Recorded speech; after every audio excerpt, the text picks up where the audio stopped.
জুলাই মাসের 5 তারিখে মুখ্যমন্ত্রীকে চিঠি লিখে বিধায়কের বিরুদ্ধে নানা অভিযোগ করেছিলেন চুঁচুড়ার এক মহিলা তৃণমূল কর্মী। সেখানে তোলাবাজি থেকে মহিলাদের সঙ্গে খারাপ আচরণের কথা উল্লেখ করেন। এবার সেই মহিলা কর্মীর বক্তব্য ভাইরাল হয়েছে। মহিলা তৃণমূল কর্মীদের সঙ্গে দুর্ব্যবহার, কুপ্রস্তাব দেওয়া থেকে রাতে ভিডিও কল করতেন চুঁচুড়ার তৃণমূল বিধায়ক অসিত মজুমদার। পুরসভায় কাজ করলেও বিধায়ক তাকে পুরসভায় কাজ না করিয়ে বাড়ির কাজ করাতেন বলে অভিযোগ। মহিলা তৃণমূল কর্মীর এই বক্তব্য ভাইরাল হয়েছে সমাজ মাধ্যমে। বিজেপি নেতৃত্ব লকেট চট্টোপাধ্যায়, সজল ঘোষরা সেই ভিডিও তাদের সমাজ মাধ্যমে শেয়ার করে লেখেন, এরপরেও তৃণমূলের মুখে শুনতে হবে নারীদের সম্মানের কথা। যদিও এই বিষয়ে কোনো প্রতিক্রিয়া দিতে চাননি বিধায়ক অসিত মজুমদার। দাদা, একদম তো আপনারা স্থানীয়, দেখা যাচ্ছে এই সামনে একদম পোস্টার পড়েছে একটা চুঁচুড়া বিধায়কের নামে, কি বলবেন? কি বলবো, সকালবেলা ঘুম থেকে উঠে দেখছি পোস্টার মারা রয়েছে। এবার কি দেখিনি, এবার কি বলবো, কার নামে দোষ দেবো বলুন? এখানকার লোকেরা কি বলছে? এখানে মানে অনেকে জানেই না ঘটনা। তারপরে এখন কি হয়তো কেউ করেছে, হয়তো কি বলবেন এরকম ভাবে একটা পোস্টার? এটা তো বিচ্ছিরি ব্যাপার না দাদা, একটা বিধায়কের নামে একটা বিচ্ছিরি ব্যাপার না। কি নাম আপনার? আমার নাম শঙ্কর রাম। মানে এই যে আজকে নাকি চেয়ারম্যানের বিরুদ্ধে একটা অনাস্থা এনেছে, কি বলবেন? এটা সম্পূর্ণ দল বিরোধী। দল কোনো অনুমোদন নেই, দলের অনুমোদন লাগে। যারা নিজের প্রতি অনাস্থা হারিয়ে ফেলেছে, মানুষের কাছে গত লোকসভায় দেখেছেন নিজের বুথেই হেরেছে, চুঁচুড়া বিধানসভায় হেরেছে। সেই এমএলএ নিজের কাছে হেরে এখন মুখ লুকিয়ে বসে রয়েছে। এখন কী করতে হবে? পৌরসভাকে খেতে হবে। পৌরসভায় সবসময় বিগত যে চেয়ারম্যান ছিল তাকে নিয়ে আর কি উনি ফ্ল্যাট মাপতে যাচ্ছেন ছুটে। এটা কি এমএলএর একটা কাজ? আর তার আয় কমে গেছে, এখন কি করবে? পৌরসভাকে না, এই দল অনুমোদন দেয় না। আয় কমে গেছে মানে আপনি কি বলতে চাইছেন? এমএলএ আর কি যখন আর কি ফ্ল্যাট মাপতে যায়, তাহলে কি বুঝতে পারছেন? কাজ নেই, ফ্ল্যাট মাপা কাজ কি এমএলএ? তাহলে আপনি কি প্রত্যক্ষভাবে অভিযোগ তুলছেন এমএলএ বাজার থেকে পয়সা নিচ্ছে? আপনারাও তো সাংবাদিক, আপনারা তদন্ত করুন না, আপনারা তো অধিকার আছে। এর আগে আপনারা কি সেটা অভিযোগ করছেন? আসল কিছু না, সত্য কথা বলা, আমরা তেল মেরে চলি না। সত্য কথা বলবো, সেটা আবার ভয় কিসের আছে? মানুষ আর কি মনে করুন, আমাদের ওনাকেও আর কি জনপ্রতিনিধি করেছে, আমাকেও জনপ্রতিনিধি করেছে। যদি অসত্য করে আর কি চলে, তাহলে তো কী করে হবে? এটা সুষ্ঠুভাবে চলছে, ওরাও জানে যে ভোটটা চালাতে গেলে সরকার কতগুলো নিয়ম বেঁধে দিয়েছে। সেই নিয়মে আগে কী করতো, যে যার মতন বসে, সেও তো বসে বসে এখানে পেন খালি বসতো, কোথায় যেত? বসে বসে এখানে পেন করতো, আর নিজের কোথায় যেত, জায়গা যেত। কিন্তু এখানে হচ্ছে টাইট ফান্ড, আনটাইট ফান্ড আছে, যে একটা ফান্ড থেকে অন্য ফান্ডে টাকা নিয়ে যায় না। যে লেবারগুলো রয়েছে সেগুলো তো আমরাও দেয়, কেন আর কি ওরা? এই সমস্ত বিষয়গুলো কি আপনারা দলকে জানাবেন? কাউন্সিলর নিশ্চয়ই আমরা জানিয়েছি আর কি, জানাবো। দল নিশ্চয়ই দেবে, ব্যবস্থা নেবে। দল কখনো অনুমোদন দেয়নি যে আর কি মনে করো অনাস্থা, হ্যাঁ, নিজের প্রতি আর কি মানুষের কাছে আমি বলবো গণভোট হোক, এমএলএর প্রতি গণভোট হোক। কে আর কি হয়, একেতে এই অবস্থা চলছে, সেখানে কি না নারী সুরক্ষিত নেই, ওই আর কি সবচেয়ে নারীদের অসম্মান করে। এই তো নারীরা আছে, নারীদের চেষ্টা করুন।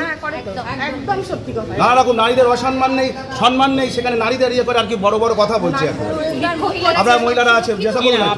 আমার নাম ঝন্টু বিশ্বাস, কাউন্সিলর, হুগলি চুঁচুড়া মিউনিসিপ্যালিটি। আপনাদের মহিলাদেরকে ঠিক সম্মান করে না? সম্মান করে না তো। ওনার মুখের ভাষা অত্যন্ত খারাপ। প্রথমত উনি মহিলাদের অনেক কুকত্ব ভাষা বলেন, এবং সবথেকে বড় কথা উনি মহিলাদের মেসেজ করেন, খারাপ মেসেজ করেন, ভিডিও কল করেন, এগুলো তো করেন উনি। উনি আজকে ভিক্ষা মিছিল করে যাচ্ছেন গোটা চুঁচুড়া শহরে, অথচ উনিই তো মহিলাদের সম্মান দিতে জানেন না। তো এটাও তো একটা মহিলাদের ওপর মানে একটা অসম্মানজনক ঘটনা না? কিভাবে মহিলারা অভিযোগ করেন না? মহিলারা অভিযোগ করে না, অনেকে ভয়ে। আমরা ভয় পাই না, তাই অভিযোগ করি। আমরা ভয় পাই, আমার কাছে অনেক এভিডেন্স আছে, আমি সময় মতো সেগুলো আনবো সামনে। একটা সময় তো দেখা যেত আপনি এমএলএ সাথে সবসময় থাকতেন, কিন্তু হঠাৎ করে আপনি এমএলএর বিরুদ্ধে কেন? আমার উপরেও আমি যতদিন সম্মান নিয়ে নিজের সম্মান পেয়েছিলাম, ততদিন আমি ওনার কাছে ছিলাম। যেদিনকে আমার সম্মান হানি হলো, সেদিন আমি বেরিয়ে এলাম। সম্মান হানি কি বিধায়কের হাত ধরেই হয়েছে? অবশ্যই বিধায়কের হাত ধরে হয়েছে, সেটা উনিও জানেন। যখন আমি ওনার কুপ্রস্তাবে রাজি হলাম না, তখন উনি আমাকে চোর বদনাম দিয়ে বাড়ি থেকে তাড়িয়ে দিলেন, তাই আমি বেরিয়ে চলে এলাম। আপনি একজন বিধায়কের নামে এরকম একটা অভিযোগ? হ্যাঁ, বিধায়ক মানুষ, আমরাও মানুষ। বিধায়ক মতো আমরাই বানিয়েছি, আমরাই তো তাকে বিধায়ক বানিয়েছি। ভিডিও কলের চাট আছে আমার কাছে। হ্যাঁ, সেটা সময় মতো। এটা তো আমাদের দলের ব্যাপার, আমি তো এই সময় এভাবে আনতে পারি না। আমি যখন সুযোগ বুঝবো নিশ্চয়ই আনবো সেগুলো। এই যে কথাগুলো বললেন, এই বিষয়গুলো কি দলকে জানিয়েছেন? হ্যাঁ, দলকে অবশ্যই জানিয়েছি। দল কি কোনো স্টেপ নিয়েছে এখন তো? সময় হোক নিশ্চয়ই নেবে, সবাই তো আমরা জানিয়েছি, নিশ্চয়ই নেবে। আপনার সঙ্গে আপনি যেতেন কেন বিধায়কের কাছে? বিধায়কের প্রতি অনেক হয়েছে, এবার ওনার বিদায় নেওয়ার পালা। সত্যি ভরসা। আপনি বিধায়কের কাছে কি দলের জন্য যেতেন? বিধায়কের কাছে কি কাজে যেতেন দলে? আমি পৌরসভার কর্মী, কিন্তু আমাকে পৌরসভাতে উনি ট্রান্সফার রাখেননি। উনি ওনার জায়গাতে মানে ওনার বাড়িতে আমাকে রেখেছিলেন, আমাকে আমার হাজবেন্ডকে দুজনকেই রেখেছিলেন উনি, ওনার বাড়িতেই কাজে আমাকে রেখেছিলেন। তারপর দীর্ঘদিন ওনার বাড়িতে কাজ করেছি, কিন্তু শেষমেশ ওনার প্রস্তাবে যেহেতু আমি রাজি হইনি, তখন আমাকে চোর মানে আমি বাড়ি থেকে যখন বেরিয়ে আসে আমাকে চোর বদনাম দিয়েছেন। আপনি পুরসভার কর্মী, ওনার বাড়িতে কি কাজ করতেন? সে তো উনি রেখেছিলেন, ওনাকেই জিজ্ঞেস করবেন। ওনার বাড়িতে ওই কন্যাশ্রী, রূপশ্রী এইসব জিনিসগুলো যে উনি ওই বিধানসভার কাজগুলো হতো সেগুলোই করতাম। উনি কি বেতন দিতেন না পুরসভা দিত? পৌরসভা আমাকে বেতন দিত। তাহলে এবার পৌরসভায় আপনি কি কাজ করেন?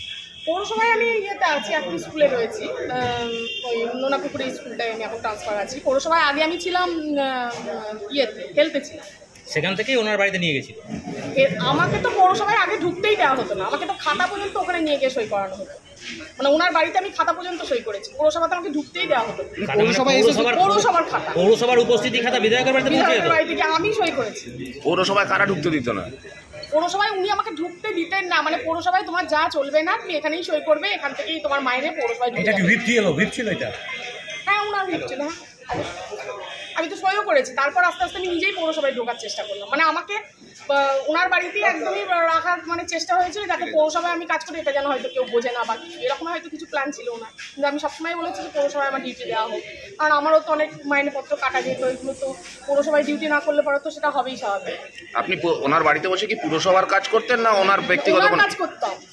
কাজ করতেন? হ্যাঁ, আমাকে দিয়ে টেবিল পরিষ্কার করাতো, আমাকে দিয়ে নিজের জুতো পরিষ্কার করাতো, এগুলোও করাতো, চা দেওয়া তো লক্ষ্মী এগুলোও করাতো, কন্যাশ্রী, রূপশ্রী এগুলোও করাতো, এগুলো করাতো তো আমাকে। অনেক বিধানসভার অনেক লোকই জানে যে আমি ওনার জুতোগুলো পরিষ্কার করতাম, জুতো পরিয়ে দিতাম, এগুলো তো করতাম, অনেকেই দেখেছে। আপনার হাজব্যান্ড? আমার হাজব্যান্ড ওই চিঠি চাপাটি হসপিটালের হ্যান ত্যান এগুলোই করতো আর কি ওনার কাছে।